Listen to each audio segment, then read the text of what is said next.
విడుదలవుతాయి. ఈ వేస్ట్ ను ఎలా నిర్వహించాలి? నెల్లూరు నగరంలో మేము ఈ వేస్ట్ సేకరణ కేంద్రాల్లో కియోస్కులు ఏర్పాటు చేస్తున్నాం.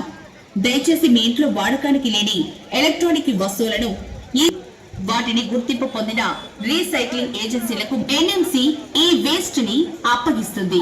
ఈ వేస్ట్ పరికరాలను ఇంటి చెత్తతో కలిపి వేయకండి. పాత ఎలక్ట్రానిక్ వస్తువులు కొత్త వాటితో మార్పిడి చేసే స్కీములు ఉన్న దుకాణాలను సంప్రదించండి. ప్రజల భాగస్వామ్యం ఎంతో ముఖ్యం. ప్రజల సహకారం వల్లే ఈ కార్యక్రమం. Like, share, subscribe. మరిన్ని వీడియోల కోసం గంట సింబల్ ని క్లిక్ చేయండి. Thanks for watching this video.